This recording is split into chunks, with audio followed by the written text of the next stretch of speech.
श्रीमद् भागवत महापुराण द्वितीय स्कंध छठा अध्याय।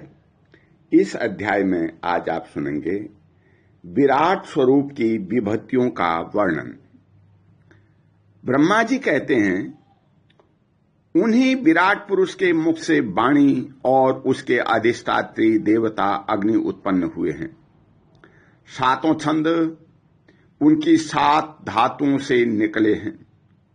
मनुष्यों, पितरों और देवताओं के भोजन करने योग्य अमृतमय अन्न, सब प्रकार के रसेंद्रिय और उनके अधिष्ठात्री देवता वरुण विराट पुरुष की जिह्वा से उत्पन्न हुए हैं।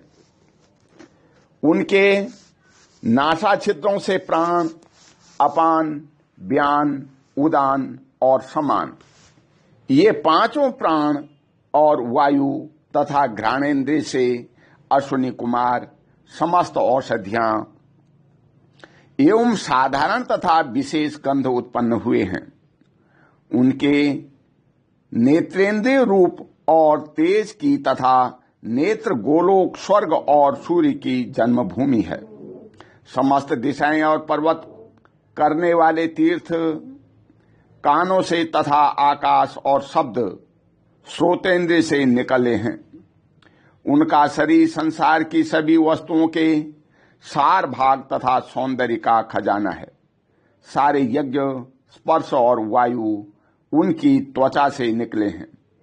उनके रोम सभी उद्भिज पदार्थों के जन्म स्थान हैं, अथवा केवल उन्हीं के जिनके यज्ञ संपन्न होते हैं।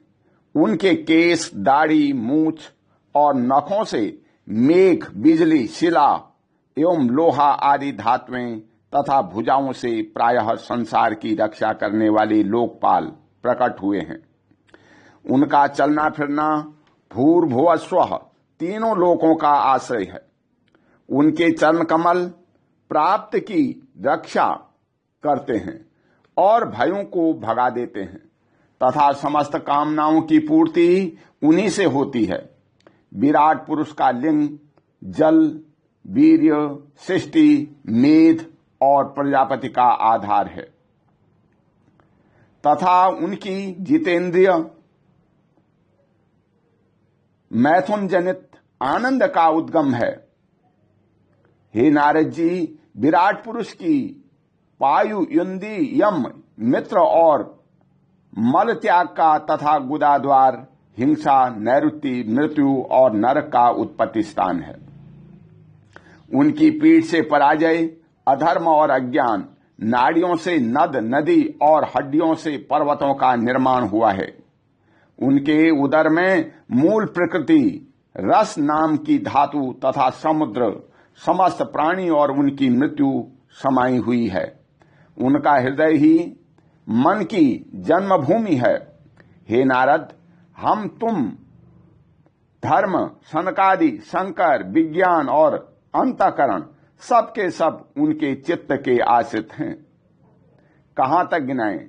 मैं तुम्हारे बड़े भाई सनकादि, शंकर, देवता, दैत्य, मनुष्य, नाग, पक्षी, मृग, रेंगने वाले जंतु, गंधर्व, अप्सराएं, यक्ष, राक्षस, भूत, प्रेत, सर्प, पशु, पितर, सिद्ध, विद्याधर, चारण, वृक्ष और भी नाना प्रकार के जीव जो आकाश, जल या स्थल में रहते हैं, ग्रह, नक्षत्र, केतु, पुच्छल तारे, बिजली और बादल, ये सब के सब विराट पुरुष ही हैं।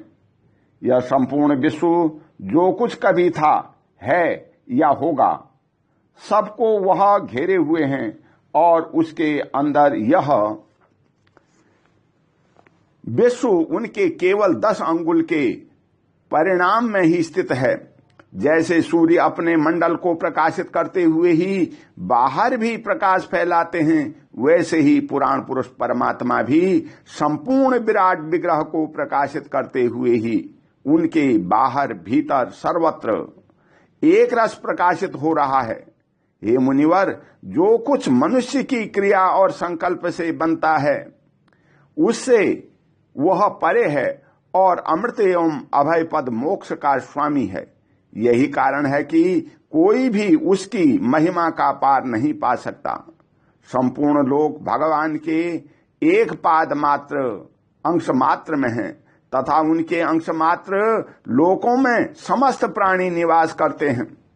भूरलोक, भुवरलोक, स्वर्लोक के ऊपर महरलोक और उसके भी ऊपर जन, तप और सत्य लोकों में क्रमशः अमृत, मोक्ष और अभय का नित्य निवास है।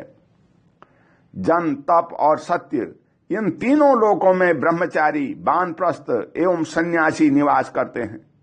दीर्घकालीन ब्रह्मचर्य से रहित ग्रस्त भूलोक, भुवरलोक और स्वलोक के भीतर ही निवास करते हैं। शास्त्रों में दो मार्ग बतलाए गए हैं। एक अविद्या रूप कर्म मार्ग जो सकाम पुरुषों के लिए है और दूसरा उपासना रूप विद्या का मार्ग जो निष्काम उपासकों के लिए है। मनुष्य दोनों में से किसी एक का आश्रय लेकर भोग प्राप्त कराने वाले दक्षिण मार्ग से अथवा मोक्ष प्राप्त कराने वाले उत्तर मार्ग से यात्रा करता है। किंतु पुरुषोत्तम भगवान दोनों के आधारभूत हैं। जैसे सूर्य अपनी किरणों से सबको प्रकाशित करते हुए भी सबसे अलग है, वैसे ही जिन परमात्मा से इस अंड की और पंचभूत, एकादश इंद्रिय एवं गुणमय विराट की उत्पत्ति हुई है, वे प्रभु भी इन समस्त वस्तुओं के अंदर और उनके रूप में रहते हुए भी उनसे सर्वथा अतीत हैं। जिस समय इस विराट पुरुष के नाभि कमल से मेरा जन्म हुआ, उस समय इस पुरुष के अंगों के अतिरिक्त मुझे और कोई भी यज्ञ की सामग्री नहीं मिली। तब मैंने उनके अंगों में ही यज्ञ के पशु, यूप, स्तंभ, कुश, यह यज्ञ भूमि और यक्ष के योग्य उत्तम काल की कल्पना की। हे ऋषि श्रेष्ठ, यज्ञ के लिए आवश्यक पात्र आदि वस्तुएं जौ, चावल आदि औषधियां, घृत आदि सने पदार्थ, क्षय रस, लोहा, मिट्टी, जल, ऋक, यजु, साम, चातुर्होत्र, यज्ञों के नाम, मंत्र, दक्षिणा, व्रत, देवताओं के नाम, पद्धति ग्रंथ, संकल्प, तंत्र, अनुष्ठान की रीति, गति, मति, श्रद्धा, प्रायश्चित्त और समर्पण, यह समस्त यज्ञ सामग्री मैंने विराट पुरुष के अंगों से ही इकट्ठी की। इस प्रकार विराट पुरुष के अंगों से ही सारी सामग्री का संग्रह करके मैंने उन्हीं सामग्रियों से उन यज्ञ स्वरूप परमात्मा का यज्ञ के द्वारा यजन किया। तदंतर तुम्हारे बड़े भाई इन 9 प्रजापतियों ने अपने चित्त को पूर्ण समाहित करके विराट एवं अंतर्यामी रूप से स्थित उस पुरुष की आराधना की। इसके पश्चात समय समय पर मनु, ऋषि, पितर, देवता, दैत्य और मनुष्यों ने यज्ञों के द्वारा भगवान की आराधना की। हे नारद, यह संपूर्ण विश्व उन्हीं भगवान नारायण में स्थित है, जो स्वयं तो प्राकृत गुणों से रहित है, परंतु सृष्टि के प्रारंभ में माया के द्वारा बहुत से गुण ग्रहण कर लेते हैं। उन्हीं की प्रेरणा से मैं इस संसार की रचना करता हूं। उन्हीं के अधीन होकर के रुद्र इसका संहार करते हैं और वे स्वयं ही विष्णु के रूप से इनका पालन करते हैं, क्योंकि उन्होंने सत्व, रज और तम की 3 शक्तियां स्वीकार कर रखी हैं। हे बेटा, जो कुछ तुमने पूछा था उसका उत्तर मैंने तुम्हें दे दिया। भाव या अभाव, कार्य या कारण के रूप में ऐसी कोई भी वस्तु नहीं है जो भगवान से भिन्न हो। हे प्यारे नारद, मैं प्रेमपूर्ण तथा उत्कंठित हृदय से भगवान के स्मरण में मग्न रहता हूं। इसी से मेरी वाणी कभी असत्य होती नहीं दिखती, मेरा मन कभी असत्य संकल्प नहीं करता और मेरी इंद्रियां भी कभी मर्यादा का उल्लंघन करके कुमार्ग में नहीं जाती। मैं वेद मूर्ति हूं, मेरा जीवन तपस्यामय है। बड़े बड़े प्रजापति मेरी वंदना करते हैं और मैं उनका स्वामी हूं। पहले मैंने बड़ी निष्ठा से योग का सर्वांग अनुष्ठान किया था, परंतु मैं अपने मूल कारण परमात्मा के स्वरूप को नहीं जान सका, क्योंकि वे तो एकमात्र भक्ति से ही प्राप्त होते हैं। मैं तो परम मंगलमय तथा शरण आए हुए भक्तों को जन्म मृत्यु से छुड़ाने वाले परम कल्याण स्वरूप भगवान के चरणों को ही नमस्कार करता हूं। उनकी माया की शक्ति अपार है। जैसे आकाश अपने अंत को नहीं जानता, वैसे ही वे भी अपनी महिमा का विस्तार नहीं जानते। ऐसी स्थिति में दूसरे तो उसका पार ही कैसे पा सकते हैं। मैं, मेरे पुत्र, तुम लोग और शंकर जी भी उनके सत्य स्वरूप को नहीं जानते, तब दूसरे देवता तो उन्हें जान ही कैसे सकते हैं। हम सब इस प्रकार मोहित हो रहे हैं कि उनकी माया के द्वारा रचे हुए जगत को भी ठीक ठीक नहीं समझ सकते, अपनी अपनी बुद्धि के अनुसार ही अटकल लगाते हैं। हम लोग केवल जिनके अवतार की लीलाओं का गान ही करते रहते हैं, उनके तत्व को नहीं जानते। उन भगवान के श्री चरणों में मैं नमस्कार करता हूं। वे अजन्मा एवं पुरुषोत्तम हैं। प्रत्येक कल्प में वे स्वयं अपने आप की ही सृष्टि करते हैं, रक्षा करते हैं और संहार कर लेते हैं।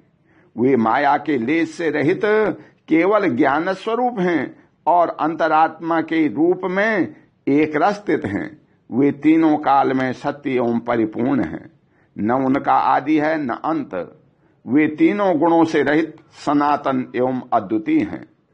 हे नारद, महात्मा लोग जिस समय अपने अंतःकरण, इंद्रिय और शरीर को शांत कर लेते हैं, उस समय उनका साक्षात्कार करते हैं।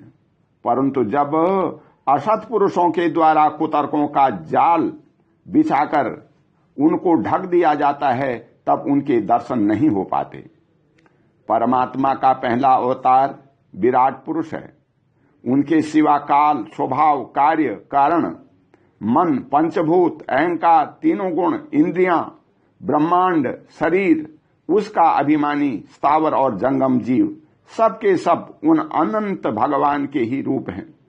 मैं शंकर, विष्णु, दक्ष आदि ये प्रजापति, तुम और तुम्हारे जैसे अन्य भक्तजन, स्वर्ग लोक के रक्षक, पक्षियों के राजा, मनुष्य लोक के राजा, नीचे के लोकों के राजा, गंधर्व, विद्याधर और चारणों के अभिनायक, यक्ष, राक्षस, सांप और नागों के स्वामी, महर्षि, पितृपति, दैत्येंद्र, सिद्धेश्वर, दानवराज और भी प्रेत, पिशाच, भूत, कूष्मांड, जल जंतु, मृग और पक्षियों के स्वामी एवं संसार में और भी जितनी वस्तुएं ऐश्वर्य, तेज, इंद्रिय बल, मनोबल, शरीर बल या क्षमा से युक्त हैं, अथवा जो भी विशेष सौंदर्य, लज्जा, वैभव आदि विभूति से युक्त हैं, एवं जितनी भी वस्तुएं अद्भुत वर्णन वाली भगवान के स्वरूप, रूपवान या अरूप हैं, वे सब के सब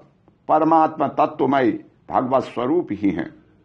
हे नारद, इनके सिवा परम पुरुष परमात्मा के परम पवित्र एवं प्रधान लीलावतार भी शास्त्रों में वर्णित हैं। उनका मैं क्रमशः वर्णन करता हूं। उनके चरित्र सुनने में बड़े मधुर और श्रवणेन्द्रिय के दोषों को दूर करने वाले हैं। तुम सावधान होकर के उनका रस लो। ओम शांति। बोल श्री कृष्ण भगवान की।